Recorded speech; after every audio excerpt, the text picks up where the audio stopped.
उसी में बहुत बड़ा यज्ञ था, उसी में मैं प्रवचन करने गया। तो एक सज्जन ने प्रश्न किया, महाराज आप ये बताओ, रामायण की कथा थी। उन्होंने प्रश्न किया कि आप ये बताओ महाराज कि जब हनुमान जी लंका में गए तो राक्षसों ने उनके पूंछ में कपड़ा लपेटा, तो हनुमान जी के पूंछ में किस राक्षस ने आग लगाई थी, उसका नाम क्या था? मैं हंसने के लिए नहीं कह रहा हूं, सच्ची घटना है, व्यासपीठ पे बैठे। उस व्यक्ति ने पूछा कि हनुमान जी के पूंछ में किस राक्षस ने आग लगाई थी?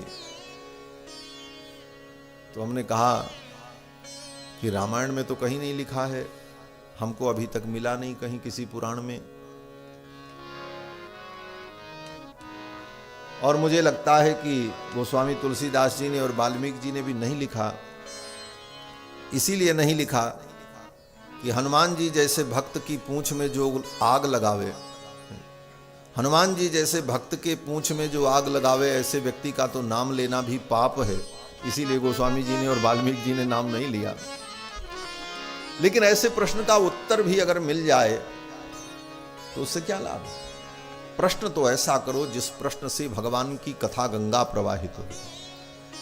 सूत जी कहते हैं कि यत् कृतः कृष्ण संप्रश्नो, आपने कृष्ण के विषय में प्रश्न किया है, और ऐसे प्रश्न से क्या होगा? बोले येनात्मा संप्रसीदति, इस प्रश्न से आत्मा प्रसन्न हो जाए।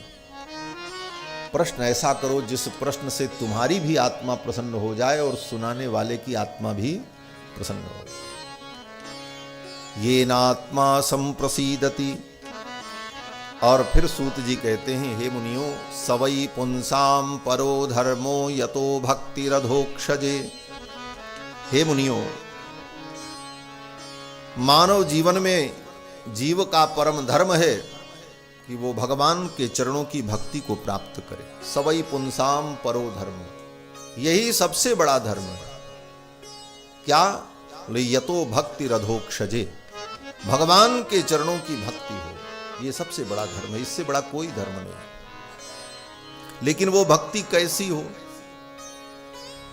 ये विचारणीय है। कैसी हो? बोले अहैतुक्य प्रतिहता, ये दो विशेषताएं हों इसमें। अहैतुक्य प्रतिहता, अहैतुकी और अप्रतिहता, ये दो विशेषताएं। अहैतुकी का मतलब भक्ति का कोई हेतु न हो। भक्ति तो हम आप करते हैं, लेकिन उसके पीछे हेतु लगा है। क्या हेतु लगा है? बोले इसलिए भक्ति करते हैं कि हमारा सब काम ठीक बना रहे, फैक्ट्री चलती रहे, बेटा बेटी ठीक रहे, धन आता रहे, माल आता रहे, खजाना बढ़ता रहे। इन्हीं सब कारणों से हम भक्ति करते हैं। तो ये भक्ति कैसी हुई? बोले इसमें हेतु आ गया।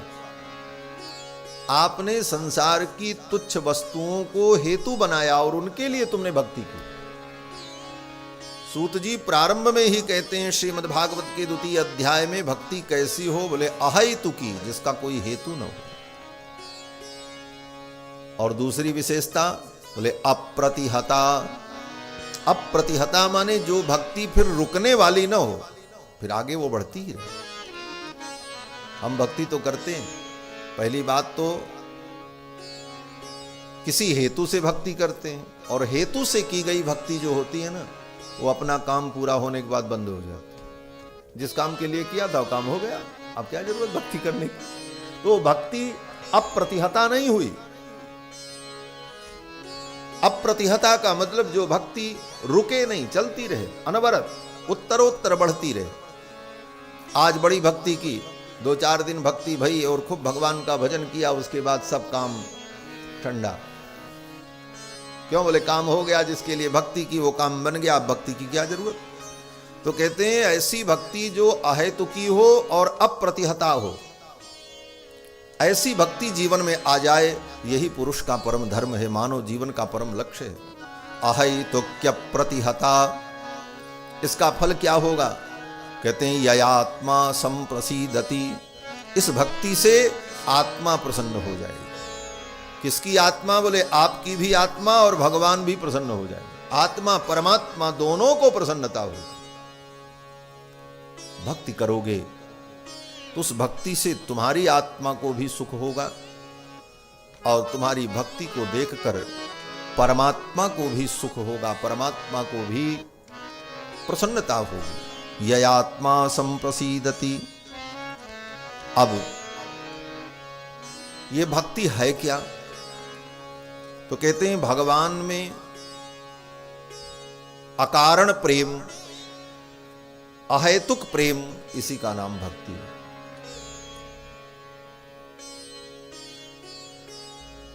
और ये भक्ति भगवान से अगर हुई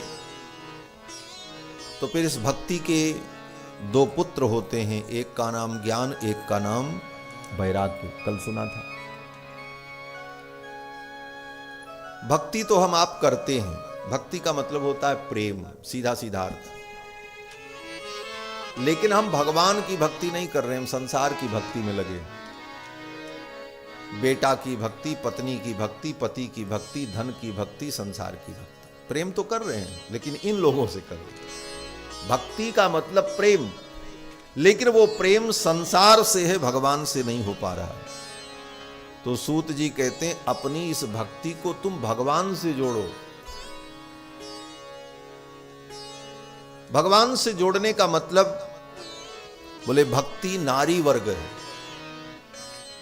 नारी वर्ग का मतलब, बोले भक्ति नारी वाचक है, नारी वर्ग है।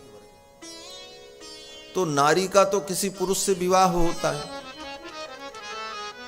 तो क्या करें? बोले तुम्हारी ये जो भक्ति है इसको भगवान से जोड़ दो, भगवान से इसका ब्याह कर दो। इस प्रेम को भगवान से जोड़ दो। और ये भक्ति अगर भगवान से जुड़ गई, भक्ति का भगवान से तुमने ब्याह कर दिया, भक्ति का अपने भगवान से गठबंधन कर दिया, वासुदेवे भगवती भक्ति योग प्रयोजिता, तो इसका परिणाम क्या होगा? तो कहते हैं जनयत्याशु, ये शीघ्र पुत्र को जन्म देगी, जनन करेगी। ब्याह होने के बाद क्या होता है? बोले बेटा बेटी होते। इस भक्ति को, अपने प्रेम को भगवान से अगर ब्याह दिया तो ये तुरंत संतान को पैदा करेगी। इसकी दो संतान होंगी। जनयत्याशु, आशु माने शीघ्रम, शीघ्र ही ये जनन करेगी। क्या जनन करेगी? बोले दो बेटों को जन्म देगी। वैराग्यम ज्ञानम च यदहैतुकम, एक पुत्र पैदा होगा वैराग्य, एक पुत्र पैदा होगा ज्ञान, जिसकी चर्चा कल आपने सुनी थी। भक्ति के पुत्र का नाम क्या है? ज्ञान वैराग्य। भक्ति तो हमारे जीवन में होती है लेकिन ज्ञान वैराग्य पैदा नहीं हो पा रहे हैं, क्योंकि भक्ति हम संसार की करने में लगे। भक्ति को भगवान से जब जोड़ोगे तब ज्ञान वैराग्य पैदा होगा। सीधी सीधी बात।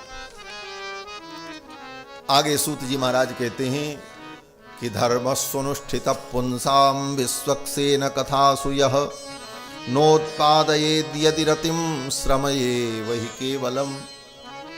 जीवन में हमने जो कुछ धर्म कर्म किया, दान यज्ञ तप तीर्थ, इन सारे धर्म कर्मों का साफल्य क्या है? इसकी सफलता क्या है? सूत जी कहते हैं भगवान के चरणों में अगर भक्ति उत्पन्न हो गई, भगवान की कथा में रुचि उत्पन्न हो गई, तो समझ लो तुम्हारे धर्म कर्म सफल हो गए। और बहुत दान किया, बहुत तीर्थ में भ्रमण किया, बहुत परोपकार किया, बहुत मंत्र का जप किया, लेकिन भगवान की कथा में रुचि नहीं हुई, भगवान के चरणों में प्रेम नहीं हुआ, तो तुम्हारा धर्म कर्म केवल परिश्रम मात्र था, उसका वास्तविक फल नहीं मिला। धर्म स्वनुष्ठित पुंसाम विश्वक्सेन कथासु यः नोत्पादयेद् यदि रतिम। भगवान विश्वक्सेन के चरणों में, उनकी कथा में, उनके वर्णन में नोत्पादयेद् यदि रतिम, यदि रति उत्पन्न नहीं हुई तो श्रम एव हि केवलम, तुमने केवल श्रम किया, उसका फल नहीं। सर्वप्रथम सूत जी ने भगवान की भक्ति की महिमा ही बताई कि ये भक्ति क्यों करनी चाहिए और क्यों ये महत्वपूर्ण है। इन सारे विषयों का